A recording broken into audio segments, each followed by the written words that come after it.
السلام عليكم ورحمة الله وبركاته. إن الحمد لله نحمده ونستعينه ونستغفره ونعوذ بالله من شرور أنفسنا ومن سيئات أعمالنا. من يهده الله فلا مضل له ومن يضلل فلا هادي له. وأشهد أن لا إله إلا الله وحده لا شريك له وأشهد أن محمدا عبده ورسوله. أما بعد ويوم نسير الجبال وترى الأرض بارزة وحشرناهم فلم نغادر منهم أحدا وعرضوا على ربك صفا لقد جئتمونا كما خلقناكم أول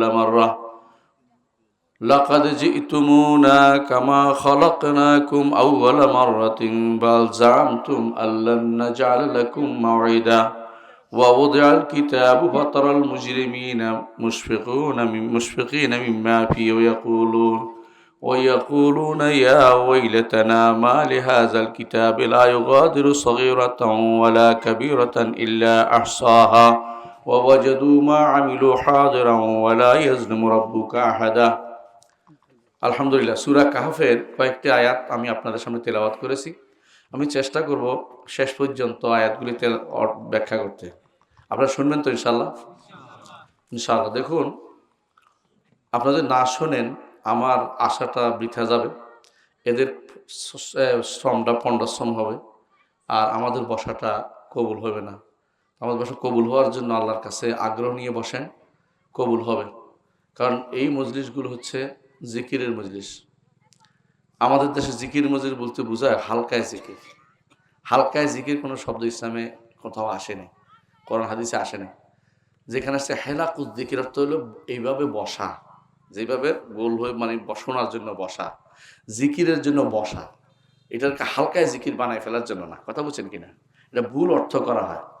রাসূলুল্লাহ সাল্লাল্লাহু আলাইহি ওয়াসাল্লামের সাহাবীরা কোথাও বসলে এভাবে বসতেন, রাসূলের কথা শুনতেন, যেন তাদের মাথার উপরে পাখি বসেছে। মাথার উপর পাখি বসলে কি করেন?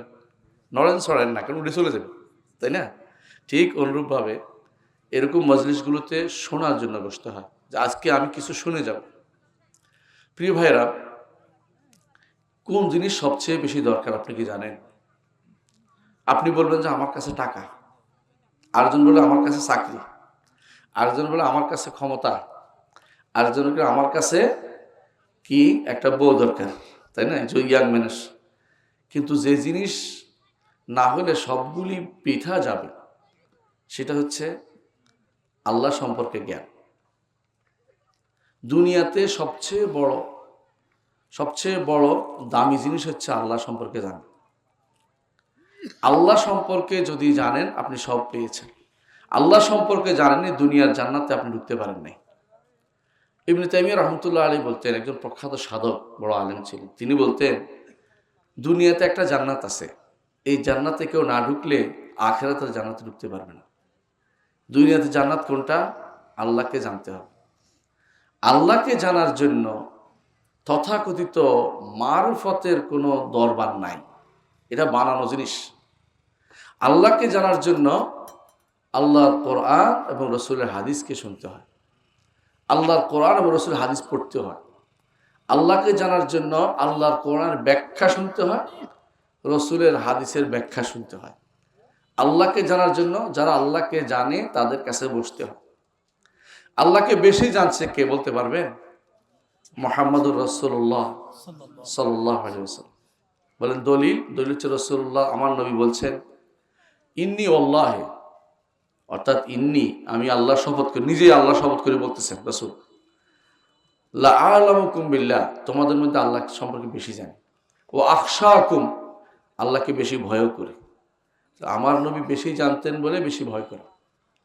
আল্লাহকে যে বেশি জানে বেশি ভয় করে। কথা বুঝছেন কিনা? আপনি যখন জানবেন, খেয়াল করুন যে কারেন্টে কি করে, শর্ট করে, আপনি কি করবেন? কারেন্ট থেকে দূরে থাকবেন, বিদ্যুৎ থেকে দূরে থাকবেন। ছোট বাচ্চা বুঝে না বলে দৌড়ায় যায়, ধরে এটা করে এটা করে, বেবুঝ। দুনিয়ার বুকে বেশিরভাগ মানুষ অজ্ঞ থাকার কারণে, আল্লাহ সম্পর্কে অজ্ঞ থাকার কারণে তারা ভুলে বসে আছে, আল্লাহকে ভুলে বসে আছে। আল্লাহকে ভুলে বসে থাকলে ক্ষতি আছে আপনার, আল্লাহর কোনো ক্ষতি নেই। ওয়ালা ইয়াদুরুল্লাহ শাইআন, আল্লাহর কোনো ক্ষতি আপনি করতে পারবেন না। আল্লাহকে ভুলে গেলে কি হবে? আল্লাহ তাআলা কোরআনে কারীম বলেছেন, ওয়ামান আ'রাদা আন যিকরি ফাইন্না লাহু মাঈশাতান দানকা ওয়া নাহশুরুহু ইয়াওমাল কিয়ামাতি আমা। যে কেউ আমার স্মরণ থেকে মুখ ফিরিয়ে থাকবে, আমার স্মরণ, আল্লাহর স্মরণ, জিকির থেকে দূরে থাকলে কি হবে? ফাইন্না লাহু মাঈশাতান দানকা, দুনিয়ার জীবনে তার সংকীর্ণ। কোথায়? কবরে তার সংকীর্ণ অবস্থা। দুনিয়া তো সে ভালো, কত কত ভালো নিবেন, যত ভালোই জোগাড় করেন না কেন দুনিয়াতে, কবর নিতে পারবেন? কাফনের কাপড়ে কোনো পকেট নাই, ওই পকেটে দিলেও কাজে নাই, কাজে লাগবে না। আপনি যদি কোনো দুনিয়া থেকে যাওয়ার সময় কিছু স্বর্ণ বড়ির কয়েক বড়ি দিয়ে দেয়, কাজে লাগবে? নাকি ঘুষে চিন্তা করেন? হ্যাঁ, সেখানে কারো ঘুষ দিবে, কাজে আসবে না। আমাদের দেশে তো অনেক সময় জানেন কি, উপর থেকে কেউ কেউ শিখিয়ে দেয় উত্তর। আপনি হয়তো আপনাদের দেশে ভালো এলাকা বলে বলতেছি আর কি, বোঝানোর জন্য। কি করে? মাটি দেওয়ার পরে উপর থেকে কবরের কাছে, মাথার কাছে দাঁড়িয়ে একজনে শিখিয়ে দেয়, ওই অমুক, তুমি তো দুনিয়ার বুকে সাক্ষ্য দিতে তোমার রব আল্লাহ, তোমার দিন ইসলাম, তোমার নবী মুহাম্মদ সাল্লাল্লাহু আলাইহি সাল্লাম, তুমি এখন সেভাবে জবাব দাও। উপর থেকে প্রশ্ন আউট করে দিচ্ছে, বুঝছেন? তোমার উত্তর আউট করে দিচ্ছে, নকল সাপ্লাই দিচ্ছে। এরকম মানুষও আমাদের দেশে আছে ভাই, আমি নিজে দুই চোখে দেখছি। যখন বলুন কি করেন, আমার বাবা ওসিয়ত করে গেছে, এটা কইতে, মানে এই ওসিয়তের উপর চলতেছে, এই ওসিয়তের উপরে যত ভুলের উপর চলতেছে মানুষগুলো চিন্তা করে না আল্লাহ আল্লাহ রসুল কি বলেছে, কোন চিন্তা করে না, দিন কোথায়, শরীয়ত কোথায়, ইমামরা কি বলেছে সেটাও চিন্তা করে না। আবু হানিফা রহমতুল্লাহ এটা করতে বলছে, মালিক রহমতুল্লাহ বলছে করতে, শাফিঈ বলছে, আহমদ ইবনে হাম্বল বলছে, কেউ বলে নাই। এগুলি শুধুমাত্র আপনার হুজুরে বলে বসে বসে বানায়। এরা বসে বসে কিছু একটা বানায়, এরপরে সবাই এটাকে চালু করে দেয়। সত্য মিথ্যার ধার তারা ধারে না। সারা দুনিয়ার যত ইলম আপনি অর্জন করেন, যত মাল আপনি অর্জন করেন, এই মাল কবর নিতে পারবেন না। সন্তান সন্ততি কবরে যাবে? কেউ যাবে না। রাসূলুল্লাহ সাল্লাল্লাহু আলাইহি ওয়াসাল্লাম বলেছেন, রাসূলুল্লাহ সাল্লাল্লাহু আলাইহি ওয়াসাল্লাম বলেছেন, মানুষকে যখন কবরে দেয়া হয় তিনটা জিনিস সাথে যায়, দুইটা ফিরে চলে আসে, একটা তার সাথে থেকে যায়। সম্পদ যায়, সন্তান সন্ততি আত্মীয় স্বজন যায়, আর যায় আমল। দুইটা ফিরে চলে আসে, যেটা তার সাথে গেছিল সবাই কি করে, যেই কাঁধে করে নিয়ে গেছিল ওই খাটিয়াটা নিয়ে চলে আসে, রেখে আসে শুধু ব্যাটারে, মানুষও চলে আসছে, বাকি রয়েছে আমলটা, আর কিচ্ছু বাকি নেই। এই কথাটা আল্লাহ তাআলা বলছেন, আল মাল ওয়াল বানুনা জিনাতুল হায়াতিদ দুনিয়া। দুনিয়ার জীবন, এই যে আমাদের জীবনটা দুনিয়ার জীবন, অস্বীকার করবেন? বিশ্বাস করুন, যত বড় হোক না হন না কেন আপনি, যত বড় নেককারে হন না কেন, এই দুনিয়ার জীবনকে আপনাকে ছেড়ে যেতে হবে। সত্য কিনা? ছেড়ে যেতে হবে না? ছেড়ে যাওয়াটা যত তাড়াতাড়ি উপলব্ধি করবেন তত লাভ। যত তাড়াতাড়ি উপলব্ধি করবেন, হতে পারে না কালকে মরে গেছি। আপনার বন্ধু বান্ধব কেউ মরে নাই, মরছে কিনা? বন্ধু বান্ধব মরে আপনাকে শিখিয়ে দিছে যে আমারও যেতে হবে। আজকে ঢাকাতে আমাদের এক মাদানী ভাই মারা গেছেন, খুব ভালো মানুষ ছিলেন, মদিনা ইউনিভার্সিটি থেকে এমফিল করেছেন কেরাতের উপরে। এরকম একজন ব্যক্তি আজকে মরে গেছেন। তো আমিও তো মরতে কতক্ষণ, আপনি মরতে কতক্ষণ। মৃত্যু কিন্তু খুবই কাছে, খুবই কাছে, কেউ বলতে পারে না কখন মৃত্যু হবে। যেহেতু আমাদের এই অবস্থা যে মৃত্যু আমাদের সবচেয়ে কাছের জিনিস, এবং মৃত্যুর পরের জীবন আমাদের জন্য ভয়াবহ একটা জীবন অপেক্ষা করছে। মৃত্যুর পরের জীবনটা ভয়াবহ জীবন। কবরে ভালো হবে না হয় খারাপ অবস্থা হবে, মাঝখানে কিছু নেই, হয় ভালো নয় খারাপ। এই জন্য ওসমান ইবনে আফফান রাদিয়াল্লাহু আনহু যখন কবরের পাশ দিয়ে যেতেন, তিনি কবরের কান্নাকাটি করতেন খুব বেশি। তো তাকে বলা হলো, আপনি জান্নাত জাহান্নাম বলে এত কাঁদেন না, কিন্তু কবর জন্য কেন কাঁদেন? আসলে কবর জন্য বলছেন যে কবর যদি ভালো হয় সব ভালো হবে, এরপর আপনার আযাব নেই। কিন্তু কবর যদি খারাপ হইতে পারে, এরপর আর কি অপেক্ষা করে আছে আমার জন্য? কথা বুঝছেন? আজকে একটু চিন্তা করেন তো, আপনার প্রত্যেকেই নিজের দিকে তাকান, আমার দিকে তাকান দরকার নেই, আমিও নিজের দিকে তাকাই। আজকে যদি আমি মরে যাই, আপনি মরে যান, আসলে কি এমন বড় বড় কোনো আমল রাখছেন যেটা যেটা দিয়ে পার হইতে পারবেন? এমন কি আছে বলেন তো? গুনতে থাকবেন, আপনি দেখবেন যে এর বিপরীতে আল্লাহর এত নেয়ামত আমরা ভোগ করছি, যে এত নেয়ামত আমরা ভোগ করে চলেছি প্রতিদিন, এর বিপরীতে আসলে আমল বলতে কিছু নাই। এই এত অল্প নিয়ে, পাথেয় নিয়ে আপনি কত দূর পার করবেন, কতদিন থাকবেন? আপনি যদি কোনো ঢাকা যান, টাকা নেন না, নাকি এমনি দৌড়েন? সাথে কি করেন? টাকা নিয়ে যান, যে ঢাকা যাইতে হলে অনেক খরচ আছে, পথে এটা দিতে হবে, ওইটা দিতে হবে, গাড়ি ভাড়া দিতে হবে, ওইটা খরচ করতে হবে, খাইতে হবে, বুঝছেন তো? আপনি এমন একটা জীবনের দিকে যাচ্ছেন যে জীবন থেকে আর উল্টা দিকে আসবেন না। ওই জীবন শেষ জীবন, ওই জীবন কোনোদিন মৃত্যু নাই, ওই জীবনের পরে কোনো মৃত্যু নাই, ওই জীবন স্থায়ী জীবন, লক্ষ লক্ষ কোটি কোটি বছর, যার বছরের কোনো শেষ নাই। ওই জীবনের জন্য আপনি কি পাথেয় সংগ্রহ করছেন বলেন? এখন একটু নিজেকে চিন্তা করুন। এই জন্য আল্লাহ তাআলা বলছেন, আল মাল ওয়াল বানুনা যিনাতুল হায়াতিদ দুনিয়া, সন্তান এবং সম্পদ এগুলো দুনিয়ার জীবনের শোভা, সৌন্দর্য। সন্তানও যাবে না আপনার সাথে, সম্পদও যাবে না। ওয়াল বাকিয়াতুস সালিহাতু খায়রুন ইনদা রাব্বিকা থাওয়াবান ওয়া খায়রুন আমালা। ওয়াল বাকিয়াতুস সালিহাতু খায়রুন ইনদা রাব্বিকা, কিন্তু যেগুলি নেক আমল বাকি থাকে সেগুলি থাকবে। নেক আমলগুলি শুধু থাকবে আপনার সাথে, বিশ্বাস করেন। নেক আমলগুলির সাথে আর কিচ্ছু যাবে না আপনার সাথে। এই নেক আমল করছেন কিনা আগে দেখেন। নেক আমল শুধু আপনার সাথে যাবে, আর কিচ্ছু যাবে না। রাসূল আমাকে এটাই বলেছেন, রাসূল আমাদেরকে এটাই বলেছেন, নেক আমল শুধু যাবে। তবে নেক আমল যাওয়ার সাথে নিয়ে গেছেন, কিছু জিনিস দুনিয়াতে রেখে গেলে, নেকের কারণ রেখে গেছেন, এটা কাজ হবে। নেকের কারণ বুঝেন কিনা? একটা ভালো কিছু করে গেছেন যেটা দিয়ে মানুষের উপকার হয়, আলেম বানিয়ে গেছেন, মানুষ উপকার হয়, সদকা জারিয়া করে গেছেন, মানুষ উপকার হয়। রসুলের তিনটা কথাই বলেছেন।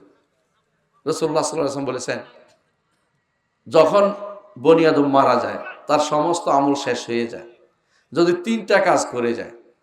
একটা হচ্ছে ওয়ালাদুন সালিহুন ইয়াদউ লাহু, নেক সন্তান তার জন্য দোয়া করে। নেক সন্তান রেখে গেলে আপনার কাজে লাগবে। নেক সন্তান কেমনে হবে বলেন তো? নেক মুখস্থ করাইলে হইব? হ্যাঁ, কাফেরদের মাদ্রাসায় পড়াইলে হইব? খ্রিস্টানদের মাদ্রাসায় পড়াইলে হইব? আল্লাহর দিন না পড়াইলে হইব নেক সন্তান? কোরআন হাদিস না পড়াইলে নেক সন্তান হইব? নেক সন্তান হতে হলে নেককার জায়গায় পড়াইতে হবে। আম পাইতে হলে আম গাছের কাছে যেতে হবে, তাই না? কাঁঠাল পেতে হলে কাঁঠালের কাছে যেতে হয়। আপনি যদি মনে করেন যে মান্দার গাছে কাঁঠাল পাইবেন, তাহলে হবে না ভাই। নেক আমল যদি হয়, নেক আমল যদি আপনি রেখে যান, নিজে নেক নেক আমল করার মতো সন্তান রেখে যান। দ্বিতীয় আরেকটা নেক আমল, হ্যাঁ, একটা ওয়ালাদুন সালিহুন ইয়াদউ লাহু, একটা হচ্ছে নেক সন্তান আপনার জন্য দোয়া করবে।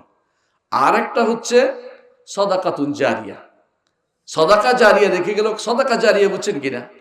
যেমন যে জিনিস অনেকদিন থাকে, অনেকদিন যেটা থাকে, অনেকদিন থাকে কি? মসজিদ থাকে, মাদ্রাসা থাকে, বুঝছেন তো? একটা পানির কূপ থাকে, কেমন? এই কোরআনে কারীম এটাও থাকে। ভালো কাজ যেটা অনেকদিন থাকে, এটা বলে সদাকা জারিয়া, মানে প্রবাহমান চলমান সদাকা, চলমান সদকা। এটা কিন্তু থাকে, এটা যায় না। যতদিন এটা থাকবে ততদিন সব পৌঁছে থাকবে। আপনি যদি কোনো এই একটা মসজিদ বান, খেয়াল করেন, এই মসজিদে যতদিন সালাত হবে ততদিন আপনার সব পৌঁছে থাকবে, কোনো বন্ধ হবে না। যেদিন কেউ বন্ধ করে দিয়ে মসজিদ, সেদিন আপনার সবটা বন্ধ হয়ে গেছে। কিন্তু আরেকটা আছে, এটা কি? একটা হচ্ছে ইলমুন ইউনতাফা বিহি, এমন ইলম যা দিয়ে উপকৃত হয়, এমন ইলম যা দিয়ে উপকৃত হয়। কোন ইলম দিয়ে উপকৃত হয় বলেন তো? যে ইলম আল্লাহ এবং তার রাসূল রেখে গেছে। আল্লাহ তাআলা যে ইলম দিয়ে রাসূলকে পাঠিয়েছেন, সে ইলম। আমার নবী দর্শন পড়েন নাই, আমার নবী দর্শনের সবক দেন নাই, আমার নবী বায়োলজির সবক দেন নাই, আমার নবী এই সমস্ত দুনিয়ার যে বিদ্যা হচ্ছে এগুলি সবক দেন নাই। আমার নবী সবক দিয়েছেন কোরআন এবং সুন্নাহ। নবীর দায়িত্বই ছিল এটা, কিতাব আর হিকমা, এই দুইটা জিনিস আমার নবী রেখে গেছেন। এই দুইটা জিনিস যদি কোনো আপনি আপনার সন্তানকে পড়াতে পারেন, তো এই সন্তান তিনটা জিনিস একসাথে পাইছে। আপনার সন্তান যদি দিন শিখে, দোয়া করে, আপনার সন্তান যতদিন জীবিত থাকবে অতদিন সদকা জারি আপনার হবে। যত কাজ করে, নামাজ পড়লো, সন্তানকে আপনি সূরা ফাতিহা পড়াইছেন, সন্তান যেখানে সালাত আদায় করুক পৃথিবীতে, যখনই আলহামদুলিল্লাহি রাব্বিল আলামিন আর রহমানির রহিম মালিকি ইয়াউমিদ্দিন বলবে, আপনার কবরে সওয়াব পৌঁছে থাকবে। সূরা ফাতিহা পড়াইছেন, এটাও কাজে লাগছে। সুবহানাল্লাহ পড়াইছেন, এটাও কাজে লাগছে। বুঝছেন তো? সন্তানকে যা শিক্ষা দিবেন দিনের, এইটা আপনার আখিরাতের কাজে যোগ হয়ে যাবে। আপনার সন্তান যদি কোনো আরো মানুষকে শিখায়, যেন আপনার সন্তান শিখে আরো 10 জনকে শিখাইছে, ওইগুলিও আপনার আমলনামায় যুক্ত হয়ে যাবে। আল্লাহু আকবার। আপনি কত বৃদ্ধি হারে, চক্রবৃদ্ধি হারে, বুঝছেন তো? এই জন্য মুহাম্মদুর রাসূলুল্লাহ সাল্লাল্লাহু আলাইহি ওয়াসাল্লাম পৃথিবীতে যত মানুষ যত আমল করে, সমস্ত আমলের সমপরিমাণ সব আমার নবীর আমলনামায় যুক্ত হয়। আল্লাহু আকবার। আমরা না বুঝার কারণে বলি, আমরা যা পড়েছি তার সব যা মঞ্জুর করে সব আল্লাহ রসুলের কবরে পৌঁছাইয়া দাও, এগুলো বাড়তি কথা। আপনি না চাইলেও সব ওখানে পৌঁছবে, কারণ তিনি আমাদেরকে দিন শিক্ষা দিয়েছেন। কথা বুঝছেন কিনা? আমার নবী আমাদেরকে দিন শিক্ষা দিয়েছে। পৃথিবীতে যত মুসলিম যত সালাত পড়বে, যাকাত দিবে, হজ করবে, ওয়াজ করবে, ওয়াজ শুনবে, যত মুসলিমের সমস্ত সব আমার নবীর আমলনামা যুক্ত হয়ে যাবে। আপনি সেরকম একজন পিতা হতে পারেন, আপনি সেরকম একজন ব্যক্তি হতে পারেন। আপনার সন্তানকে নিজে পারেন নাই, আপনি নিজে পারলে তো ভালো, আপনি নিজে এরকম খাইয়ের হয়ে যান, কল্যাণকামী হয়ে যান। আমার নবী বলেছেন, মুহাম্মদুর রাসূলুল্লাহ সাল্লাল্লাহু আলাইহি ওয়াসাল্লাম, কুন মাফাতিহালিল খায়রি ওয়া মাগালিকালিশ শার, তুমি কল্যাণের পথ উন্মোচনকারী হও, অকল্যাণ বন্ধকারী হও। আপনি নিজে ভালো হয়ে যেতে পারেন, যে আমি দিন শিখবো, শিখাবো। খায়রুকুম মান তাআল্লামাল কুরআন ওয়া আল্লামা, তোমাদের মধ্যে উত্তম হচ্ছে ওই ব্যক্তি যে কোরআন শিখে এবং শিখায়। আপনাদের এই মাদ্রাসা কোরআন শিখে এবং শিখায় কিনা? না আর কিছু? কোরআন শিখে এবং শিখায়। এইটা হাজার গুণ ইউনিভার্সিটির চেয়ে হাজার গুণ ভালো। বিভিন্ন ইউনিভার্সিটি আছে না বিশ্বের, ওগুলির চেয়ে হাজার হাজার হাজার হাজার গুণ ভালো। কারণ কোরআন হচ্ছে, কোরআন শিক্ষা দেয়া এবং শিক্ষা নেওয়া হচ্ছে উত্তম কাজ। এর চেয়ে উত্তম কাজ পৃথিবীতে আর কিছু নেই। কোরআন আল্লাহর বাণী, আল্লাহ তাআলার কথা। আল্লাহ তাআলা কথা বলেছেন, আর কিছু আমাদের কাছে নাই। আল্লাহর বাণীটা শুধু আমাদের কাছে আছে, আল্লাহর কোনো কিছু আমাদের কাছে নাই। আল্লাহ তাআলা আরশের উপরে, আর সব আমরা সবের নিচে, কিন্তু আল্লাহর বাণীটা তিনি পাঠিয়েছেন কেন? এইটা পড়ে তার নৈকট্য অর্জন করার জন্য। এই সুযোগ হাতছাড়া করা যাবে না, এই সুযোগ হাতছাড়া করা যাবে না। দুনিয়াতে থেকেও আপনি আখিরাতের কাজ করে যাচ্ছেন। আপনার মতো সৌভাগ্যবান ব্যক্তি আর কত কম পৃথিবীতে পাওয়া যাবে না। যদি আপনি সত্যি সত্যি দিন পড়ে থাকেন, সন্তানকে সম্পদ বানিয়ে ফেলুন। সন্তানের জন্য সম্পদ রেখে যাবেন না। সন্তানের সম্পদ রাখলে কি হবে? সন্তান হারাম কাজ করবে, আপনি দেখতে পাচ্ছেন, চোখের সামনে দেখছেন যে সন্তান হারাম সালাত আদায় করে না। যেই সন্তান সালাত পড়ে না, ওইটা তো কাফের, ইমানদার না। একটু আগে আপনার ওয়াজ শুনেছেন। ওই সন্তানে যদি কিছু রেখে দাও আপনার জন্য, যদি দেখেন যে হারামে ব্যবহার করে আপনি জানেন, তাহলে আপনিও গুনাহগার হবেন কবরে গেলে। আমার কথা নয়, রাসূলুল্লাহ সাল্লাল্লাহু আলাইহি ওয়াসাল্লাম বলেছেন, কেউ যদি কোনো হারাম কাজে অংশগ্রহণ করে, হারাম কাজ যতদিন থাকবে ততদিন তার আমলনামায় গুনাহ লেখা হতে থাকবে। তা আপনার সন্তান যদি কোনো দিনদার না হয়, ওই সন্তানের কাছে আপনার কিছু কোনো প্রাপ্তি নেই। আপনার সন্তানকে যদি দিনদার বানাতেই হবে। আপনারা এখন ওয়াদা করেন যে আমি আমার সন্তানকে দ্বীনের উপর রাখবো, আমি দ্বীনের উপর থাকবো, কারণ আল্লাহর সবচেয়ে শ্রেষ্ঠ, আল্লাহর প্রিয়, আল্লাহর সবচেয়ে যে জায়গাতে আল্লাহর কাছে গেলে আমি ভালো হতে পারবো জান্নাতে, সেই জায়গায় যেতে হলে আমাকে আল্লাহর দ্বীন না বুঝে থাকা যাবে না। থাকা যাবে না। আল্লাহ তাআলা এটাই বলেছেন, আল মালু ওয়াল বানুনা জিনাতুল হায়াতিদ দুনিয়া, সন্তান এবং সম্পদ দুনিয়ার জীবনের শোভা সৌন্দর্য। ওয়াল বাকিয়াতুস সালিহাতু খায়রুন ইনদা রাব্বিক, আর যে সমস্ত নেক আমল বাকি থাকে এগুলি আল্লাহর কাছে বেশি উত্তম। নেক আমল বাকি থাকে, এর তাফসীরে আলেমরা বলছেন সুবহানাল্লাহ, আলহামদুলিল্লাহ, লা ইলাহা ইল্লাল্লাহ, আল্লাহু আকবার, লা হাওলা ওয়ালা কুওয়াতা ইল্লা বিল্লাহ, ইস্তিগফার, নবীর উপর দুরূদ, এই 7টি জিনিস যদি আপনি ঠিকমতো করতে পারেন দুনিয়ার বুকে, এগুলো জিকিরের উত্তম জিকির। আর আমাদের দেশে জিকির কিরকম? কতক্ষণ ইল্লাল্লাহ ইল্লাল্লাহ, তাই না? কতক্ষণ হু হু হু হু, এরপর হুম হুম হুম। এই জিকির তো আমার নবী বলেন নাই, এই জিকির বানানো জিকির, এই জিকির শরীয়তে জিকির না। জিকির হচ্ছে আল্লাহকে স্মরণ করার জন্য আমার নবীর জানানো পদ্ধতি। কি পদ্ধতি? লা ইলাহা ইল্লাল্লাহ। সকালে বলেন কিনা? সকালে বলেন কিনা? প্রত্যেক সালাতের 25 বার আছে না? আছে না? সকালে 100 বার আছে কিনা?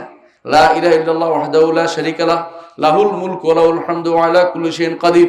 কতবার পড়েন সকালে? 100 বার। 100 বার আছে না? আবার আছে দেখেন 10 বারও আছে, একবারও আছে। সবচেয়ে উত্তম, পৃথিবীতে সবচেয়ে উত্তম যে জায়গাতে দোয়া করতে হয়েছিল আরাফার ময়দানে, তাই না? আরাফার ময়দানে উত্তম জিকির কোনটা কি জানেন?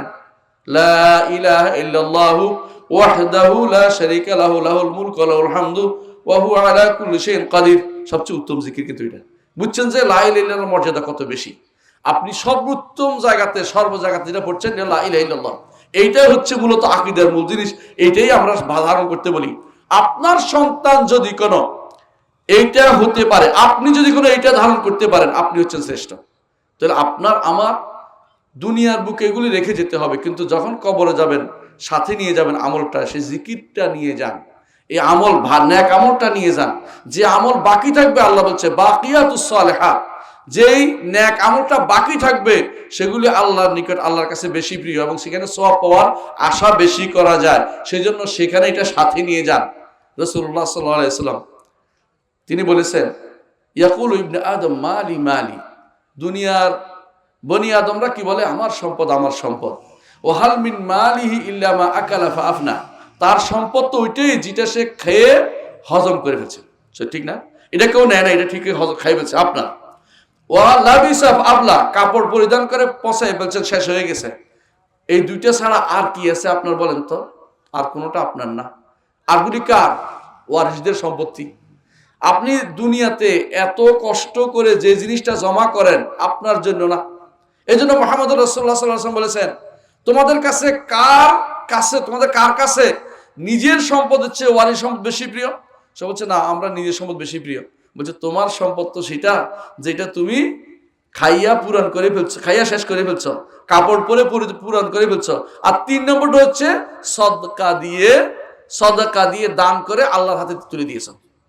রাসূলুল্লাহ সাল্লাল্লাহু আলাইহি ওয়াসাল্লাম বলেছেন, দুনিয়াতে কেউ যে একটা সদকা দেয়, আল্লাহ এটাকে নিজ হাতে গ্রহণ করে কি করে? বাড়িয়ে বাড়িয়ে বাড়িয়ে বাড়িয়ে উপত্যকা পূর্ণ করে দেয়। উপত্যকা বুঝেন কিনা? 2 পাহাড়ের মাঝখানের এলাকা পুরোটা পূর্ণ করে ফেলে, এত বড় করে ফেলে। এবং কোনো কোনো বর্ণনা আসছে যে একটা বিশাল উট করে ফেলে, যে উটের মতো উটরা বাড়তে থাকে, বাচ্চা দিতে থাকে, এটাও এরকম বাচ্চা বড় করতে থাকে। আল্লাহ তাআলা এইটা বাড়িয়ে দেন কেন? ঈমানদারদের সহযোগিতা করার জন্য। কিন্তু ঈমান নিয়ে কবরে যেতে হয় ভাই। ঈমান বাদে কবরে যাবেন, আপনার কোনো মূল্য নেই। ঈমান নিয়ে কবরে যাবেন, আপনার শেষ পর্যন্ত কিছু না কিছু পাওয়ার আছে। সন্তান দুনিয়ার বুকে যা করবে আপনি পাবেন, তবে ঈমান না থাকলে ওইটাও পাবেন না। হাসরের মাঠে সুপারিশ রাসূল করবেন না? করবেন তো, অনুমতি নিয়ে করবেন। কিন্তু ঈমান না থাকলে রাসূলের কোনো সুপারিশ হবে না। হাসরের মাঠে নেককাররা সুপারিশ করবে, কিন্তু ঈমান নাই, কোনো সুপারিশ নাই। কথা বুঝছেন কিনা? কবর আযাব একসময় মাফ হবে, ঈমান নাই, কবর আযাব কোনোদিন মাফ হবে না। জাহান্নাম থেকে একসময় ঈমান থাকলে বেরিয়ে আসবে, কবর আযাব ঈমান নাই, জাহান্নাম থেকে কেউ বের হইতে পারবে না, চিরস্থায়ী জাহান্নামী হয়ে যাবে। সবচেয়ে মূল্যবান জিনিস তাহলে কোনটা হলো বলেন তো? ঈমান। আমি কি বুঝাইতে পারছি কথাটা? মানে যেই জিনিস আপনার এই দুনিয়া এবং ওই দুনিয়া উভয়, এই কাল ওকাল উভয় জিনিসের দরকার, এটা হচ্ছে ঈমান। এজন্য আল্লাহ তাআলা বলছেন, ওয়াল আসরি ইন্নাল ইনসানা লাফি খুসর, শপথ করছেন আসরের। আসর বুঝেন তো? আসরের সালাতও হইতে পারে, সময়ও হইতে পারে, কালও হইতে পারে, মানে পুরো সময়টা হইতে পারে। মানুষের জীবন কেন আসরের কথা বলছে? কারণ মানুষ আসর কালটা একটা সূর্য ডুবার আগ মুহূর্ত, যেন আপনি যতক্ষণ সময় বুঝেন নাই। একটা সময় আমরা কিন্তু বুঝি নাই, বাচ্চা কাচ্চা ছিল, ছোট ছিলাম, বাচ্চা ছিলাম, দৌড়াদৌড়ি করছি, ওখানে গেছি, কিন্তু জীবনের শেষ মুহূর্তে এসে বুঝছি আমি তো কিছু করা হয় নাই। এই জন্য ওয়াল আসর শেষ সময়টার কথা মনে করুন, যে আপনার জীবনে এখন আর সময় নাই, অল্প একটু সময় আছে, সূর্য ডুবু অবস্থা হয়ে যাচ্ছে, আমার এখন কিছু করতে হবে। এই সময়ে মানুষ বলছে আমার ক্ষতিগ্রস্ত হয়ে গেছে। ক্ষতিগ্রস্ত বাঁচতে হলে এখনো কয়টা জিনিস আছে? 4টা জিনিস আছে। 1 নম্বর কি? ইল্লাল্লাযীনা আমানু, ঈমান সবার আগে। ইল্লাল্লাযীনা আমানু ওয়া আমিলুস সলিহাতি ওয়া তাওয়াসাউ বিল হাক্কি ওয়া তাওয়াসাউ বিস সবর, চারটা জিনিস লাগবেই। দুনিয়ার বুকে যারা আজ বড় বড় অফিসার পদ দখল করে পড়ায়, সন্তানদেরকে পড়ায় না, ওরা কার জন্য পড়ায় জানেন? আল্লাহ দুটা জিনিস, হয় দুনিয়ার স্ট্যাটাস না দুনিয়ার সম্পদ, এর বাইরে কোনো উদ্দেশ্য নেই। বলতে পারে বুড়া, এই যে আপনাদের চা দোকানে কিছুক্ষণ বসে বুড়া আড্ডা দিয়ে বলবে, আমার ছেলে জানেন, আমার ছেলে ডিসি হয়েছে, আমার ছেলে এসপি হয়েছে, কিন্তু এইটা অহংকারের জায়গা। অথবা বুড়া বলবে, আমার ছেলে একদিনের রোজগারে তো আমি এত টাকা রোজগার করতে পারে, সে বেতন তার কয় টাকা আমরা জানি, রোজগারটা করতে হয় এটাও বুঝি, এটা কিছু বলার দরকার লাগে না, কিন্তু তিনি ওই 1 টাকা পাইয়ে খুশি হয়ে গেছে যে একদিনের টাকা পাইয়া আমার হজে পাঠাই দিচ্ছে, একদিনের টাকা পাইয়া আমার হজে পাঠিয়ে দিচ্ছে আমার ছেলে। কিন্তু হারাম টাকার হজ না গজ, বুঝছেন তো, মানে আতি হয়ে গেছে, এটা কোনো কাজে লাগবে না। এটা হারাম টাকার হজ আল্লাহ কবুল করবে না। হালাল টাকা হতে হবে, আপনার টাকাটা হালাল হতে হবে। একটা টাকা চিন্তা করবে এটা হালাল না হারাম, এটা কে শিক্ষা দিবে? ইমান যদি না থাকে আপনি জানতে পারবেন না কিছু। এই ইমান আপনার সবচেয়ে বড় সম্পদ হচ্ছে ইমান। দুনিয়ার বুকে যারা আজ পড়ালেখা করে অধিকাংশই দুনিয়ার জন্য পড়ে ভাই, বেশিরভাগই চাকরিটা বড় একটা চাকরি হবে, অথবা তার একটা সুনাম হবে, অথবা তার বুড়ো বয়সে কি আমারে বাচ্চারা দেখবে, এরা সাহিত্য করতেছে। অথচ যে আল্লাহ আপনাকে এত বছর দেখছে, বুড়া বয়সে দেখতে পারবে না। মনে রাখবেন, যেই বেটা আল্লাহর উপর ভরসা না করে সন্তানের উপর ভরসা করছে, ওই বেটা জীবনটা নষ্ট করে দিয়েছে, ওই সন্তান তার কোনো কাজে আসবে না। কারণ সন্তান কখনো আল্লাহর জায়গা দখল করতে পারে না। আল্লাহ তাআলা যদি উপকার করতে পারেন, সন্তান দিয়ে উপকার করতে পারেন, সেই সন্তান চাকরি না করলেও আপনাকে দেখাশোনা করবে। আর অনেক সন্তান আছে যেই সন্তান কুলাঙ্গার, আপনি বুঝতে পারেন যে আপনাকে শেষ করে দিবে, এমনকি শেষ মুহূর্তে জমি জমা বিক্রি করে পড়াইছেন, শেষ মুহূর্তে দেখেছেন সে ওই শহরে রয়ে গেছে, আপনি গ্রামে রয়ে গেছেন, অথবা দেখবেন যে আপনাকে কোথায় পাঠিয়েছে, বৃদ্ধ নিবাস, কি বলে, বৃদ্ধাশ্রমে পাঠাই দিছে, সেখানে আপনি বসে রয়েছেন। অনেকে, আমার জানা মতে অনেকে এরকম করেছে, সন্তানরা শেষ পর্যন্ত বিদেশে চলে গেছে, দেশে আসার সময় তাদের হাতে নাই। মা চিঠি লিখেছে, আসো একটু, আমার অসুবিধা, মা আমি খুব ব্যস্ত, তুমি বোঝার চেষ্টা করো, আমি এখন আসতে পারবো না। মা মরে গেছে, মাকে দেখারও সময় সে পায় নাই। মনে রাখবেন, দুনিয়ার জন্য হলে আপনি দুনিয়ার জন্য খরচ করেছেন, আপনার আফসোসের কখন আর সীমা থাকবে না। কারণ আপনার এই আফসোসটা কেন করেছেন? আপনি ভুল জায়গায় হাত দিয়েছেন। দুনিয়াতে আসার জন্য আমাদেরকে উদ্দেশ্য কি ছিল জানেন তো?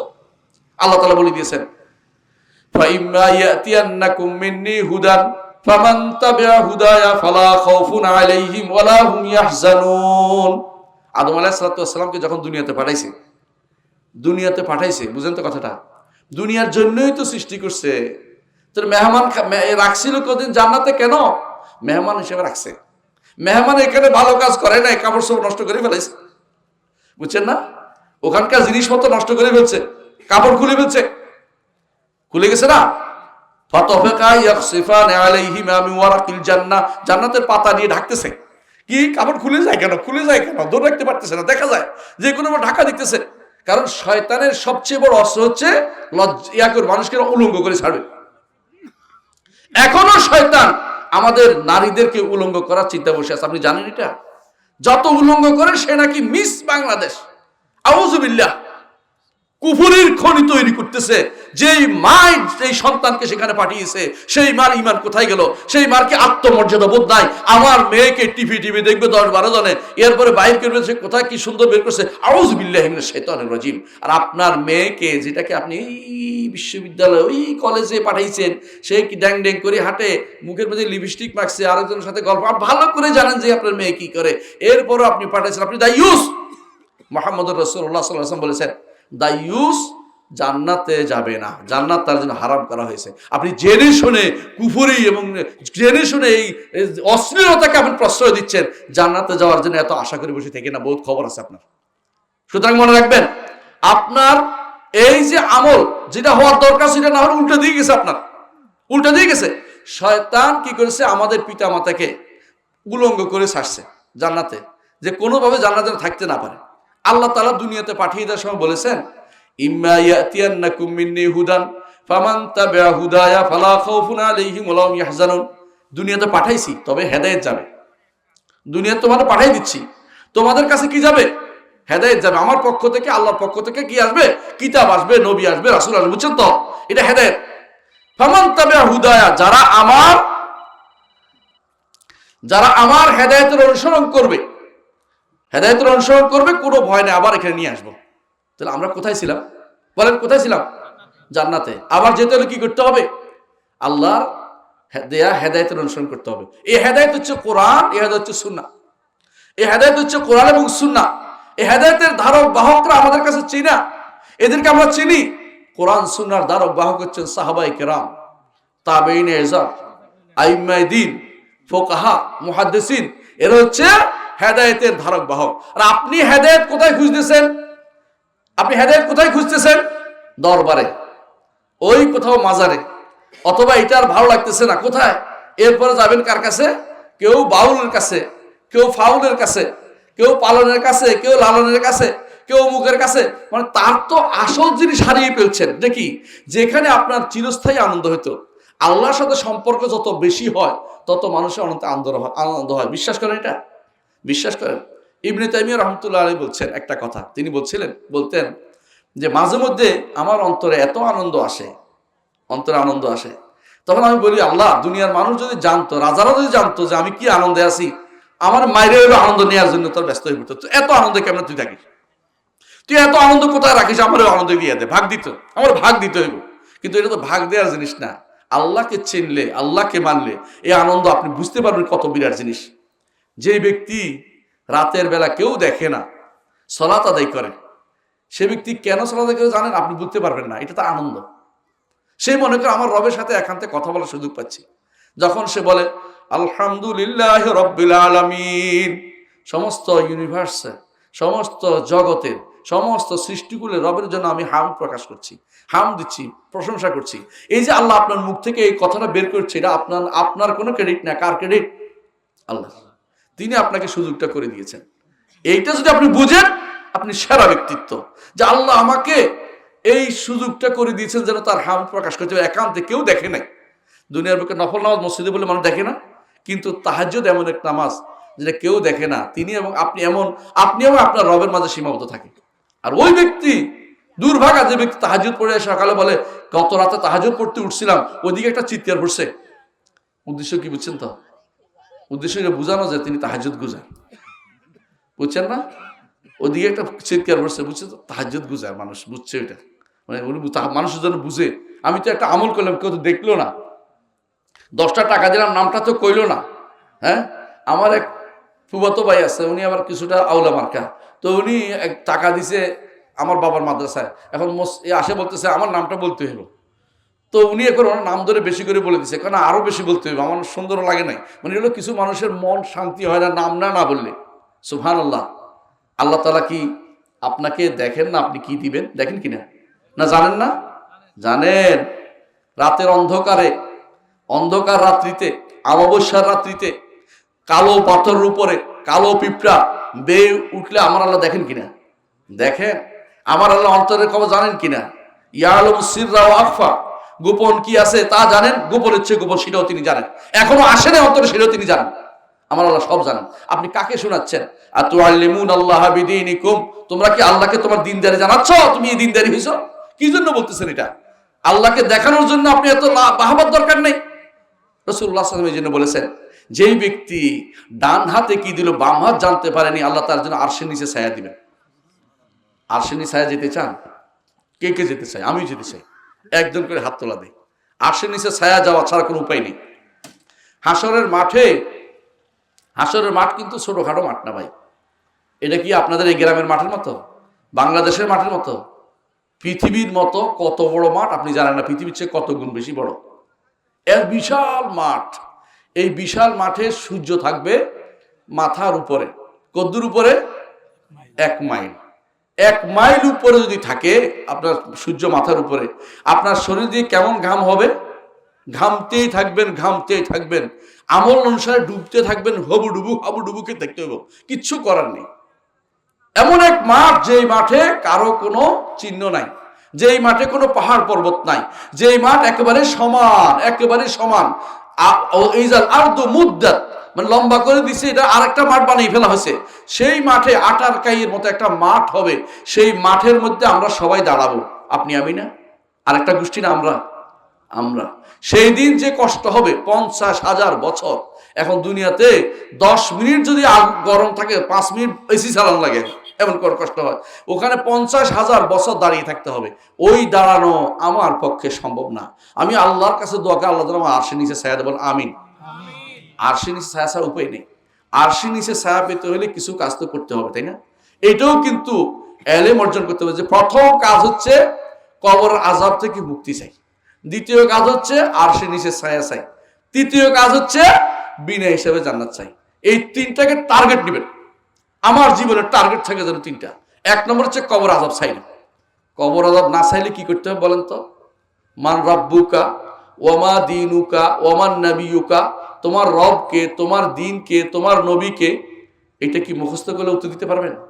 মাইক বাজায় দিলে, উপর থেকে বলে দিলে, এই যে আমি বললাম না, উপর থেকে বলে দিয়ে কেউ উত্তর দিতে পারবেন না। যদি আল্লাহকে রব মেনে থাকেন, মুহাম্মদ রাসূলুল্লাহ আপনার আদর্শ হয়ে থাকে, ইসলাম যদি কোনো আপনার সারা জীবন প্রতিষ্ঠা করে থাকেন, কাজ করে থাকেন, অবশ্যই আপনি উত্তর দিতে পারবেন। আর যদি এই তিনটা আপনি দুনিয়াতে না করে যান, উত্তর দিতে পারবেন না। উত্তর না দিলে আপনার শাস্তি অবধারিত হয়ে যাবে। উত্তরটা তৈরি করেন। এই উত্তর তৈরি করতে কি লাগবে? ঈমান লাগবে, আমল লাগবে, এলেম লাগবে। এই এলেমের কাজটাই এই মাদ্রাসাগুলি করে। এই মাদ্রাসা তৈরি করেছে এমন এক মাদ্রাসা, আপনার নাম শুনে আমি তো আজকে আশ্চর্য হয়েছি যে এখানে একটা মাদ্রাসা হয়েছে সালাফিয়া নামে। কোন কোন জায়গাতে নাম দেওয়া তো কষ্টকর আছে, আল্লাহ তাআলা এদেরকে তৌফিক দিক নামটা দিছে যে তাকওয়া সালাফি মাদ্রাসা, সাহস করে দিছে, বিশাল ব্যাপার। সালাফি হতেই হবে আপনাকে, সালফে সালেহ অনুসারী। সালাফি অর্থ আমরা কোনো ব্যক্তি নয়, কাদের? সাহাবায়ে কেরামের অনুসরণ করে কাজ করতে চাই আমরা, ইমামদের অনুসরণ করে কাজ করতে চাই।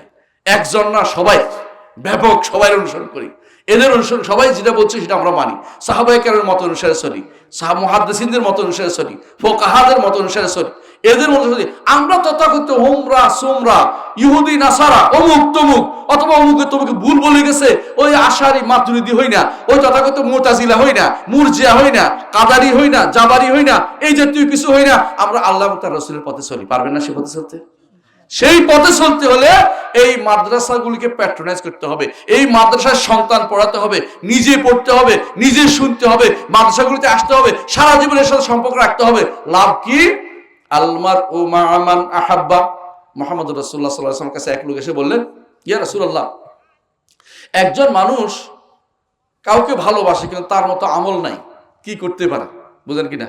অনেক সময় আপনি কি করেন, আপনারা এই যে ধরেন আমাদের ভাই কি নাম, আফতাবউদ্দিন মাদানী ভাইকে ভালোবাসেন, কিন্তু ওনার মতো এত আমল করতে পারেন না, তখন আফসোস থাকে না? আফসোস নিয়ে সেটা বলছে।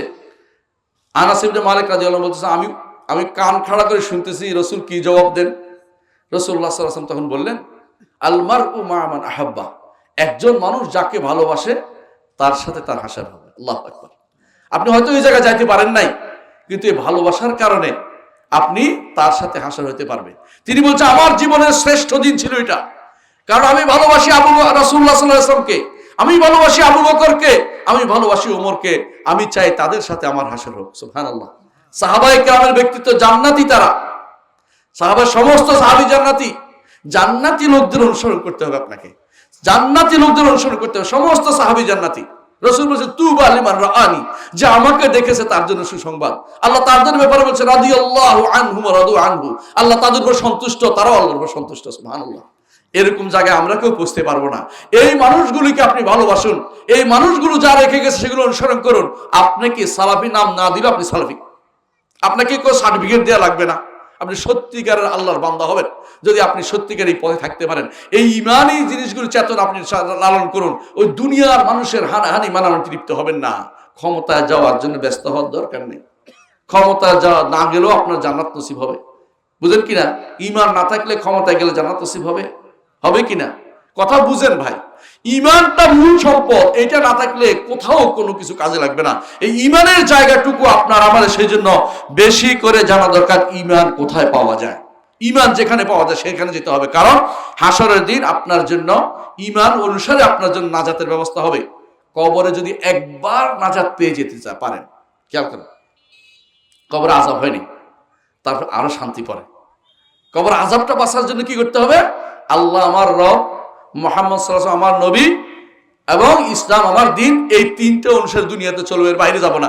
আপনি যদি আপনার সন্তানকে এগুলিতে না পড়ান, আপনি কিন্তু আমানতের খেয়ানত করলেন। আমানতের খেয়ানত। সন্তানরা আপনার জন্য আমানত। একটা সন্তান বাবার কাছে আমানত। কত মানুষ সন্তান পায় না আপনি জানেন? কত মানুষ কান্নাকাটি করে আল্লাহ একটা সন্তান দেয় না। আপনাকে আল্লাহ সন্তান দিয়েছেন, আপনি একটাকে বলেন মাদ্রাসায় পড়াবো, যেটা হাত পা ভাঙ্গা অথবা কিছু কম বুঝে এটা মাদ্রাসা, আর যেটা বেশি বুঝে এটা বলেন যে কলেজে, ওই ইউনিভার্সিটিতে, ওই এইটা শিখাবো, ওইটা শিখাবো, ব্যবসা ওইটা শিখাবো। আপনি দুনিয়াদার বানাচ্ছেন কোন কারণে? আপনি তারপরে জুলুম করতেছেন, সন্তানের উপর জুলুম করতেছেন। সন্তানকে আগে দিন শিক্ষা দেন, দিন শিক্ষার পরে বড় হলে সে ইউনিভার্সিটি পড়ুক, কলেজে পড়ুক, অন্য জায়গায় পড়ুক, আপত্তি নাই। প্রথম কাজ হবে সে প্রথম যেটা আল্লাহ নাজিল করেছেন, ইকরা বিসমি রাব্বিকাল্লাযী খলাক, খলাকাল ইনসানা মিন আলাক, ইকরা ওয়া রাব্বুকাল আকরাম আল্লাযী আল্লামা বিল কলম আল্লামাল ইনসানা মা লাম ইয়ালাম। আল্লাহ যেটা দিয়েছেন এটা পড়তে বলছে, আল্লাহর নামে পড়তে বলছে। আল্লাহর নামে কি বায়োলজি জিনিস পড়বেন না? আল্লাহর নামে আল্লাহর কিতাব পড়ে বলেন? আল্লাহর নামে আল্লাহর কিতাব পড়তে হবে। আল্লাহর কিতাব পড়ার আগে বিসমিল্লাহ আউযুবিল্লাহ পড়তে হয়, বিসমিল্লাহ শুরু করতে হয়। বুঝেন আপনি? আল্লাহর নামে হারাম জিনিস পড়া যায় না, হারাম জিনিস বিসমিল্লাহ দিয়ে শুরু করা যায় না, ঈমান চলে যায়। মদ যদি বিসমিল্লাহ করে খান, ঈমান থাকবে? ঈমান শেষ। গুনার কাম বিসমিল্লাহ করে করা যায় না। আপনি বুঝেন? আল্লাহর নামে পড়তে বলছে। পড়াটা কি পড়বেন? আল্লাহর বাণী পড়বেন, তার হাবিবের বাণী পড়বেন, আল্লাহর কথা পড়বেন। আমাদের কাছে আল্লাহর কথাটা আছে, আল্লাহর কথাটা সালফে সালেহিন আল্লাহর কথার পর্যন্ত কান্নাকাটি করতে, আল্লাহর বাণী আসছে, আর কিছু নাই। একটা সময় আসবে এই বাণী চলে যাবে, একটা সময় আসবে এই বাণী থাকবে না। কোরআনে কারীমে আল্লাহ তাআলা বলছেন, যখন قال الرسول يا رب ان قوم اتخذوا هذا القرآن مهجورا, কোরআনে দেখবেন লেখা চলে গেছে, কাগজটা পড়ে রয়েছে, মানুষের অন্তরের ভিতরে থেকে মুছে যাবে, কারণ মানুষ এখন পরিত্যাগ করে বসবে। এই জন্য কোরআন পড়ার জন্য যতগুলি প্রতিষ্ঠান আছে সবগুলি আপনার জন্য আখিরাতের পাথেয়। সবগুলিতে আপনি যদি কোনো মাদেরকে বলছি, যারা আশেপাশে হয়তো শুনছেন, মায়েদেরকে বলছি, আপনি যদি আপনার সন্তানকে কোরআন পড়ার জন্য তাকে যদি ঘুম থেকে উঠান, তাকে যদি নাস্তা বানিয়ে খাওয়ান, তারা যদি এগিয়ে দিয়ে আসেন, তারা যদি আনার পরে খাইয়ে দেন, তারা যদি এই চিন্তা আপনি থাকেন, আপনি হাসরের মাঠে সম্মানিত হবেন। আল্লাহু আকবার। আমার নবী বলেছেন, হাফেজের পিতা মাতাকে হাসরের যে সহিহ হাদিস, এটা শেখুল আলবানী সহিহ বলেছেন, হাসরের মাঠে তাকে এমন সুন্দর পোশাক পরানো হবে, যেই সুন্দর পোশাকের কারণে আশেপাশে সব বলতে হবে, কি কারণে তুমি এই জিনিসটা পেয়েছো, কোন কারণে তুমি এই কাজটা পেয়েছো? বলছে, আমার ছেলের এই কোরআনের কারণে আমি এটা পেয়েছি, কোরআনের কারণে, কোরআন তার ধারণ করার কারণে। কোরআন ধারণ করা হচ্ছে বড় নেয়ামত। একটা ছেলে কোরআন ধারণ করতে পেরেছে, আপনার ছেলে কোরআন ধারণ করতে পেরেছে, তার আরেকটা লাভ শোনেন। মুহাম্মদ রাসূলুল্লাহ সাল্লাল্লাহু আলাইহি ওয়াসাল্লাম বলেছেন, হাসরের দিন বলা হবে, ইকরা ইকরা ওয়ারাত্তিল ওয়ারতাকি, তুমি পড়ো এবং তার তিল সহকারে পড়ো, টেনে টেনে টেনে টেনে পড়ো, মানে তাড়াতাড়ি পড়ার দরকার নেই, টেনে টেনে পড়ো এবং উপরের দিকে উঠতে থাকো। তোমার পড়া যেখানে শেষ হবে, তোমার মর্যাদা সেখানে হবে। আল্লাহু আকবার। আপনি তখন দেখবেন নিচ থেকে আমার ছেলে কত উপরে, আল্লাহ কাছে, আল্লাহ আমার তো ওখানে যেতে ইচ্ছা করে। আল্লাহ তাআলা বলছেন, ওয়াল্লাযীনা আমানু ওয়াত্তাবাআতুহুম যুররিয়্যাতুহুম বিঈমানিন আলহাকনা বিহিম যুররিয়্যাতাহুম ওয়া মা আলাতনাহুম মিন আমালিহিম মিন শাই। সন্তান উপরে গেছে দেখে আবদার করছেন, আল্লাহ কাছে, তোর ওখানে জায়গা করে দিলাম। লাভ আছে না ক্ষতি? বলেন তো, ক্ষতি না লাভ? আর সন্তান যদি কোনো বড় কিছু হুমরা সুমরা হয়, বিশাল হুন্ডাদারি হয়, বিশাল গাড়ি চালু হয়, আখিরাতে কি যাবে গাড়িটা? হুন্ডাটা যাবে? টাকাটা যাবে? এই সম্মান প্রতিপত্তি যেটা আছে এটা যাবে? কি যাবে? আল্লাহর বিধান কে কতটুকু পড়ছে, আল্লাহর কোরআন কতটুকু জেনেছে, আল্লাহর রাসূল হাদিস কতটুকু জেনেছে, বাস্তব জীবনে কতটুকু আমল করে সে ব্যক্তি দেখিয়েছে। আপনি ওর বাবা হয়েছেন, আপনি আল্লাহ সৌভাগ্যবান ব্যক্তি। সন্তানের কারণে আপনার উপকার বেশি হবে। মুহাম্মদ রাসূলুল্লাহ সাল্লাল্লাহু আলাইহি ওয়াসাল্লাম বলেছেন, একটা হাদিস বলে শুনুন। তিনি বলেছেন, কোন ব্যক্তি হাসরে দেখবে তার আমল নামায়, বিশাল আমল নামায় এত আমল যুক্ত হয়েছে, বলতে আল্লাহ আমি তো এগুলো করি নাই। বলছে, তোমার সন্তান তোমার জন্য ক্ষমা চেয়েছে, এই জন্য তোমার এগুলি পূর্ণ হয়ে গেছে। আল্লাহু আকবার। আপনাকে লাভ না ক্ষতি বলেন তো? ঈমান যদি থাকে, আপনাকে বিশ্বাস করতে হবে এটা। ঈমান রাখেন কিনা আগে দেখেন, যে মরার পরেই ওটা কাজে লেগে যাবে। আপনি ভালো করে বুঝুন, দুনিয়াতে রেখে যেতে হবে, আমার অহংকার একটাও থাকবে না। অহংকার যারা করেছিল কিছুদিন আগে, আজ তারা দেশ থেকে পালিয়ে বেড়ায়, বিভিন্ন দেশে চলে যায়। কত আছে না এরকম আশেপাশে? মনে করেন না মানুষ, আমরা বুঝি না কিছু, আমরা তো গরু ছাগল গোবেচারা মানুষ, বুঝি টুঝি না, কিন্তু অহংকার করে নাই। কেমন অহংকার করেছে শুনে আশ্চর্য হবেন। অহংকার করে বলছিল তারা, আমরা আইন করে দেব, ছেলে মেয়ে সমান করে দেব, এরকম কথা বলছে না? আমি নিজে শুনেছি কানে। আইন করে ছেলে মেয়ে সমান করে দিবে বাবার সম্পত্তিতে, ওর বাপের সম্পত্তি ছেলে মেয়ে সমান করলে সমান হবে? কিয়ামত পর্যন্ত বদলাইলে মালউন, অভিশপ্ত হবে, কাফের হবে, অভিশপ্ত হবে। যেটা আল্লাহ দেন না, এটা দেওয়ার ক্ষমতা কেউ রাখে না। আল্লাহর চেয়ে বেশি দরদি হওয়ার চেষ্টা করেন না, আল্লাহর চেয়ে বেশি দরদি হওয়ার চেষ্টা করেন না। আল্লাহ ইন্নাল্লাহ বিন্নাসি লারাউফুর রাহিম, আল্লাহ বান্দার জন্য সবচেয়ে বেশি দয়াদ্র, আল্লাহ বেশি দয়াদ্র। মুহাম্মদুর রাসূলুল্লাহ সাল্লাল্লাহু আলাইহি ওয়াসাল্লাম একটা হাদিস শুনে তিনি বলছেন, একবার এক যুদ্ধের পরে একজন মা তার সন্তানকে নিয়ে খুঁজতেছে, পাইতেছে না, সন্তান খুঁজে পাচ্ছে না। যারে পায় তারে কোলে লয়, কারণ সন্তান নিজেটা পাচ্ছে না। হঠাৎ করে পাইয়া সে সন্তানরে এবার কোলে চাপে ধরবে, ছাড়ে না। বুঝছেন কিনা? বুঝেন না? আপনার সন্তান যদি ভূমিকম্পের দিন পরে সন্তান পাইলে কি করেন আপনি বুঝবেন। আপনি একবার তো ভূমিকম্পের সময় কি হয়েছে, সব পালায় চলে গেছে, সন্তান ভালোই চলে গেছে, অনেকে দেখলাম। কিন্তু এরপরে পাইলে কি করেন? আমার সন্তান ধরেন না। রাসূলুল্লাহ সাল্লাল্লাহু আলাইহি ওয়াসাল্লাম তখন বললেন, আল্লাহ তাআলা এই মহিলা তার সন্তানের চেয়ে যেরকম দরদি, আল্লাহ তাআলা বান্দাদের উপর এর চেয়ে বেশি দরদি। আল্লাহু আকবার। তাহলে আপনি বুঝছেন যে আল্লাহ তাআলা দরদি বলেই কোন বিধানটা আপনার জন্য প্রযোজ্য এটা বলেছেন। নারীকে বলছি, পর্দা আপনার জন্য আল্লাহর পক্ষ থেকে বড় নেয়ামত। আপনার ইজ্জতের হেফাজত করছে পর্দা। আপনার ইজ্জত নয়, শুধু আপনি ঈমানের হেফাজতকারী হচ্ছে পর্দা। আপনি পর্দাকে যদি কোনো আপনার জন্য মনে করেন যে এটা আপনাকে পিছিয়ে দিয়েছে, তাহলে আপনি ঈমান হারা হয়ে গেছেন, আপনি ঈমান হারা হয়ে গেছেন। কারণ আল্লাহ বলছে ওয়াকারনা ফি বুয়ুতিকুন্না ওয়ালা তাবাররাজনা তাবাররুজাল জাহিলিয়াতিল উলা, ঘরে থাকো, ঘরে থাকো, ঘরে থাকো। আল্লাহর কথা এটা, ঘরে থাকো। একজন নারী তার ঘরের প্রকোষ্ঠে, অন্ধকার প্রকোষ্ঠে সালাত আদায় করা, তার ঘরের সামনে সালাত আদায় করতে বেশি উত্তম। একান্ত ঘরে সালাত আদায় করা, ঘরের সামনের জায়গায় সালাত আদায় করতে বেশি উত্তম। কেন? সে তো পর্দায় থাকে। আর এখন মনে করে পর্দার ওয়াজটা শুধুমাত্র সালাতের সময়, এরপরে যখন রাস্তা রাস্তা হাঁটে আর কোনো ওয়াজ কেউ করে না। এটা কোন ধরনের কথা? রাস্তা রাস্তা হাঁটার অনুমোদন কে দিয়েছে? যেই নারীকে, যে মেয়েকে আপনি পড়াচ্ছেন, পর্দার কোনো বালাই করেন নাই, বিভিন্ন জায়গায় পড়ার নাম দিয়ে। আবার কেউ কেউ মনে করে পড়া নয়, আমি কি করব, নিজ পায়ে দাঁড়াবো। মেয়ে বলে নিজ পায়ে দাঁড়াবে। মেয়ে কোনোদিন নিজ পায়ে দাঁড়াতে পারে না। মেয়ে হয় স্বামীর পায়ে দাঁড়ায়, অথবা ছোট কাল থেকে বাবার পায়ে দাঁড়ায়। বাবা যদি বিয়ে দিয়ে না দিতে পারে, ভাইয়ের কাছে দাঁড়ায়। সত্য কথা এটা। মেয়ে কোনোদিন নিজের পায়ে দাঁড়াতে পারে না। যে ব্যক্তিটা মনে করে ভুল করতেছে, শয়তান আপনাকে ধোঁকা দিচ্ছে, এই সমাজকে শয়তান পেয়ে গেছে। এজন্য বেশিরভাগ মানুষ ওই মেয়ের স্বাধীনতা, নারী স্বাধীনতা নামে একটা শব্দ বের করেছে। এই নারী স্বাধীনতা এটা হচ্ছে কিরকম জানেন? শিয়াল বলে। শিয়াল মাঝে মধ্যে ঘোষণা দিচ্ছে কি, এখন থেকে আমি আর মাংস খাবো না, তোমরা শুধু আমাদের কাছে আসবে। তো মুরগিরা কি প্রতারিত হইয়া কাছে গেছে, এবারে কি করছে, বগল দাবা করে লয়ে গেছে গা। বুঝছেন তো? এ হচ্ছে ওদের কাজ।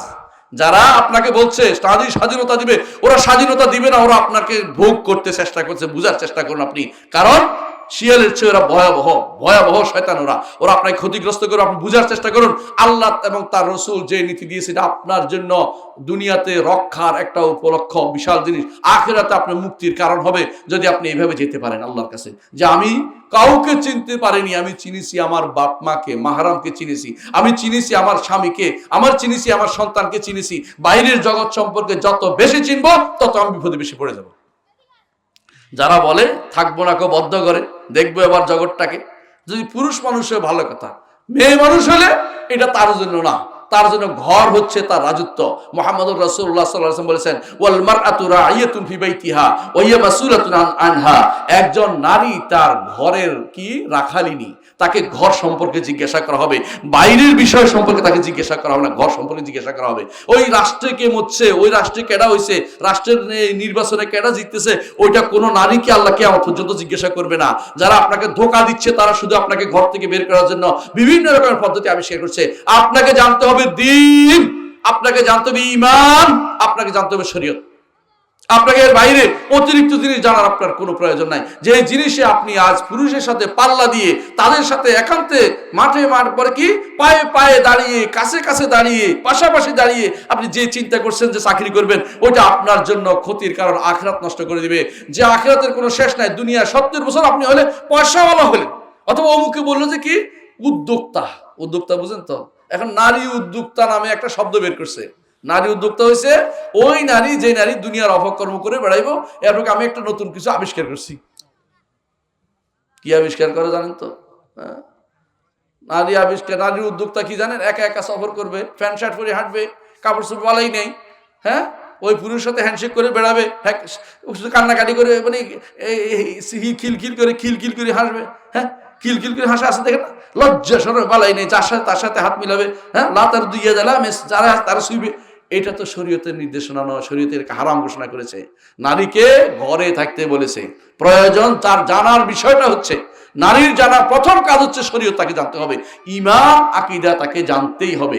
এই জানার জায়গা নারীদের জন্য হচ্ছে, অবশ্যই আপনি বেশি দূর যাওয়া লাগবে না, ঘরে জানবে আর মাদ্রাসায় পড়বে। এরপরে যদি বেশি যদি জানা তার শরীয়ত দরকার হয় কোথাও সমাজের, সেখানে বেশি জানতে পারবে, কিন্তু তাকে অবশ্যই শরীয়ত মেনে সেটা করতে হবে। শরীয়তের বাইরে গিয়ে যদি সেটা করে সেটা হারাম হবে। কথা বুঝতে পারছি? যেই নারী পর্দা করে না সেই নারী পড়ালেখা করা তার জন্য জায়েজ হবে না। বাইরে যেয়ে, বুঝছেন তো, বাইরে গিয়ে পড়ালেখা যায় অতিরিক্ত, বাইরে দেশের বাইরে তো জায়েজ হবে না মাহরাম ছাড়া, মানে আপনার এলাকার বাইরে যদি যেতে হয় পর্দা নিয়ে যেতে হবে। বাইরে বাইরে গেলে পর্দা নিয়ে যেতে হবে, ঘর থেকে বেরোলে পর্দা নিয়ে যেতে হবে। কারণ আমার নবী বলেছেন আলমারআতু আওরা, মহিলা হচ্ছে ঢেকে রাখার জায়গা। ফাইজা খরাজাত ইস্তাশরাফা শয়তান, একটা নারী যখন ঘর থেকে বের হয় শয়তান তাকে উকি মারে। পাইছি পাইছি, এর দিয়ে আমি 10 জনকে শেষ করব, এর মাথার মধ্যে উকি দেব, ওর একটা কথা বল, ও একটা কথা বলবে, আর ও মনের ভিতরে ইল মোটিভ আসবে। যুবক, কোন নারীর প্রতি টান থাকে না, মিথ্যা কথা। যত কালাই হোক, যত বাঁকাই হোক, যত উল্টাপাল্টাই হোক, 10 দিন পাশে মাথার কাছে জ্ঞান জ্ঞান করবে, 11 দিনের দিন কি লাগবে? ভালো লাগে বসবে, ভালো লাগে বসবে, বুঝেন কিনা? চাকরি জায়গাতে সবচেয়ে বেশি তার ভালো লাগবে। কেন? চাকরিতে ওই মেয়ে চাচ্ছে আপনি যদি বস হন, আপনার সাথে সুন্দর সুন্দর কথা বলে, তো আপনি এখন বসে কম্পেয়ার করতেছেন, আমার বাসায় তো আমার বউ এত সুন্দর কথা বলে না, তাহলে এটা বোধহয় বেশি ভালো। আরে আপনি বুঝেন না, এটা ঘরে গেলে এটাও করবে, কারণ ঘরে তো আপনার ওর জায়গা হচ্ছে আপনাকে ভালো পরামর্শ দিবে, আর এখানে হচ্ছে আপনাকে কি করতেছে? তোষামত করতেছে, তেল মারতেছে, তোষামত করতেছে। সুতরাং কোন নারীর এই বাহ্যিক জায়গাতে আপনি প্রতারিত হবেন না। আপনার ঘরের নারীকে ভালোবাসুন, সে আপনার ভালোবাসা পাওয়ার যোগ্য, এবং তাকে ঈমানি চেতনা দিয়ে বাড়িয়ে তুলুন, তাকে ঈমান ও আমল সালেহ করার জন্য উদ্বুদ্ধ করুন। এটা সবচেয়ে বেশি দরকার আমাদের। যেটা বলছিলাম, আল মাল ওয়াল বানুনা জিনাতুল হায়াতিদ দুনিয়া ওয়াল বাকিয়াতুস সালিহাতু খায়রুন ইনদা রাব্বিকা সাওয়াবান ওয়া খায়রুন আমালা। দুনিয়ার জীবনে যে দুইটা জিনিস কাজে লাগে, একটা সন্তান এবং সম্পদ, কিন্তু এগুলি কখনো কাজে নাও লাগতে পারে, কিন্তু স্থায়ী জিনিস হচ্ছে ঈমান। ঈমান যদি থাকে আপনার কাজে লাগবে। এই যে আল্লাহ তাআলা বলছেন ওয়া ইয়াউমা নুসাইয়িরুল জিবাল ওয়া তারাল আরদা বারিজা, যেদিন পাহাড়গুলোকে উড়ে দিব। কোন দিন এটা বলেন তো? কিয়ামত। কিয়ামত যেদিন হবে, পাহাড়গুলো কিসের মতো হবে? দুনা তুলার মতো হয়ে যাবে, তুলার মতো উঠবে, আর জমিনটা প্রকাশ পেয়ে যাবে। পাহাড়ের কারণে যে জায়গাটা এখনো কি আছে, ঢেকে আছে, এটা প্রকাশ পেয়ে যাবে। কোনো জমিনের কোনো কিছু আর অবশ্যই থাকবে না, সব প্রকাশ পেয়ে যাবে। ইয়াউমা তুবাদদালুল আরদু গায়রাল আরদি ওয়াস সামাওয়াত ওয়া বারাজু লিল্লাহিল ওয়াহিদিল কাহ্হার। আসমানও পরিবর্তন হবে, জমিনও পরিবর্তন হবে। মানুষ আল্লাহর সামনে একা একটা বিশাল ভূমির মধ্যে এসে উপস্থিত হবে। সেদিন কি করবে? আল্লাহ তাআলা বলছেন ওয়া হাশারনাহুম ফালাম নুগাদির মিনহুম আহাদা, সবাইকে আল্লাহ একত্রিত করবেন, কাউকে ছাড়বেন না। দুনিয়াতে এখন কি করেন? কোনাকানি পালায় আছে না? সরকারের আক্রমণের ভয়ে বহু মানুষ বিদেশে পালাই আছে না, আনতে পারতেছে না, তাই না? এর পাসপোর্ট নাই, এর ওইটা নাই, ওর সমস্যা, এর কথা আমার কথা শুনে না, আসছে না, তাই না? কিন্তু হাসরের মাঠে না যেতে পারবেন? বলেন না, বলে আমি কোনো একটা গাছের পিছনে ধরে রাখবো যাতে না যেতে পারি, তাই না? মাটি আটকে ধরতে পারবেন? কোনো কিছু? হাসরের মাঠে প্রত্যেকে উপস্থিত হবে। আমাদের উপস্থিত কেমনে হবেন? কাপড় নিয়ে? কাপড় নাই, খতনা করানো নাই, জুতা নাই, 50,000 বছর দাঁড়িয়ে থাকবেন। একটু ভয় করেন না আল্লাহ? মহান রব্বুল আলামিন তিনি কত বড় আপনি জানেন? তার বড়ত্ব একটু উপলব্ধি করুন। আসমান জমিন সহ সবগুলি আল্লাহর সামনে অনেক ক্ষুদ্র। জমিনগুলো আল্লাহর মুষ্টির ভিতরে থাকবে। কত বড় মুষ্টি তার! যে মুঠির ভিতরে জমিনে যা আছে সবগুলি জমিন সহ সব আল্লাহর মুষ্টির ভিতরে। আর আসমান সমূহ তার ডান হাতে ভাঁজ করা থাকবে। বিশাল বিশাল আসমান। আসমান দেখছেন? আসমান দেখছেন? কেউ দেখিনি। মানুষের মধ্যে দুইজনে দেখছে, একজনে দেখে আর আসে নাই, একজনে দেখে আবার আসছে। চিনছেন তো কে? ঈসা আলাইহিস সালাম দেখেছে, আসে নাই, আসবে। আরেকজন দেখে আবার আসছে, তিনি হচ্ছেন মুহাম্মদুর রাসূলুল্লাহ সাল্লাল্লাহু আলাইহি ওয়াসাল্লাম। তিনি সপ্তম আসমান ভেদ করে আরশের কাছে গেছেন, আল্লাহর সাথে কথা বলেছেন, তারপর আবার আসছেন। এর বাইরে তিনি আমাদেরকে জানাচ্ছেন, কোরআন আমাদেরকে বলতেছে, কোরআন সরাসরি বলতেছে আসমান সমূহ তার ডান হাতে ভাঁজ করা থাকবে। ইয়াউমা নাতুইস সামাআ কাতাইয়িস সিজিল লিল কুতুব কামা বাদানা আউওয়ালা খালকিন নুঈদু ওয়াদান আলাইনা ইন্না কুন্না ফাইলিন। আল্লাহ বলছে অবশ্যই করবো এটা। আসমান সমূহকে ডান হাতে ভাঁজ করে রাখবো। ভাঁজ করা বুঝেন? কাগজ যেরকম রাখে, আল্লাহ এটাই বলছেন, কাগজের মতো করে একটার উপর একটা রাখবো। কাগজ যেরকম একটার উপর একটা রাখে না, বাচ্চারা কাগজ রাখে একটার উপর একটা ভাঁজ করে, আল্লাহ তাআলা আসমানগুলোকে, এত বিশাল আসমানকে তার ডান হাতে ভাঁজ করে রাখবেন। ওয়াস সামাওয়াতু মাতউইয়াতুম বিয়ামিনিহি, তার ডান হাতে ভাঁজ করে রাখবেন। কিভাবে রাখবেন সেটাও বলেছেন, একটার উপর একটা ভাঁজ করে রাখবেন। এই বিশাল এই আল্লাহ তাআলার সামনে কিন্তু আপনি উপস্থিত হবেন। এ কবির, আজিম, জব্বার, কাহ্হার, তার সামনে আমরা উপস্থিত হব। কি আমল নিয়ে যাব একটু চিন্তা করি না? কি নিয়ে যাব? অত ঈমানটা নিয়ে যাই আর কান্নাকাটি করি। কান্নাকাটি করে পার পাওয়ার জন্য এমন কিছু আমাদের নাই। এই জন্য মুহাম্মদুর রাসূলুল্লাহ সাল্লাল্লাহু আলাইহি ওয়াসাল্লাম একদিন দেখছেন আয়েশা রাদিয়াল্লাহু আনহা বলতেছেন, আল্লাহুম্মা হাসিবনি হিসাবান ইয়াসীরা, আল্লাহ আমাকে সহজ হিসাব করুন। আয়েশা রাদিয়াল্লাহু আনহা একথা বলার রাসূল বলেন যে, আয়েশা তুমি কি জানো সহজ হিসাব কি জিনিস?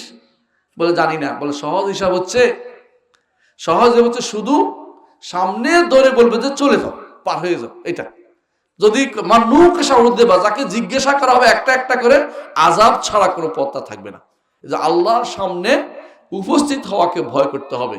আল্লাহ তাআলা কোরআনে কারীমে এই জন্য বলেছেন, ওয়ালিমান খাফা মাকাম রাব্বি জান্নাতান, যে ব্যক্তি আল্লাহর সামনে দাঁড়ানোকে ভয় করবে, আল্লাহ তাকে দুইটা জান্নাত দিয়ে ধন্য করে দিবেন। আল্লাহ, জান্নাত যেতে চাই তো আল্লাহকে ভয় করুন।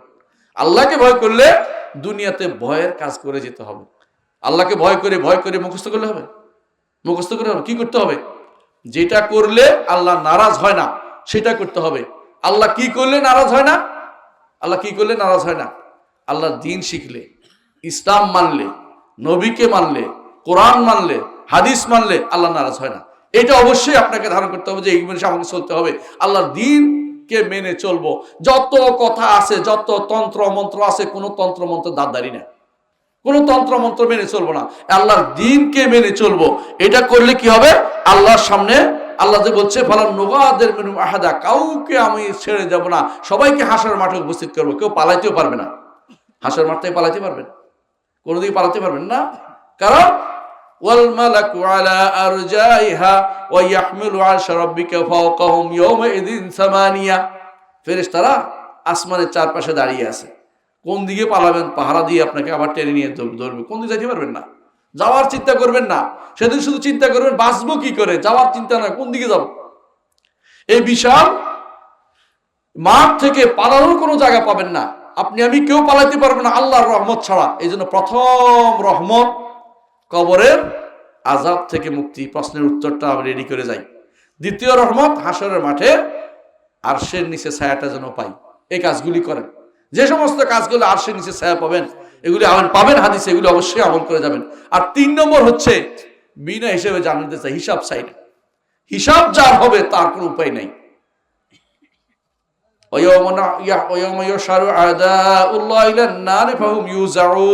আল্লাহ তাআলা বলছেন, যেদিন আল্লাহর শত্রুদেরকে একত্রিত করা হবে।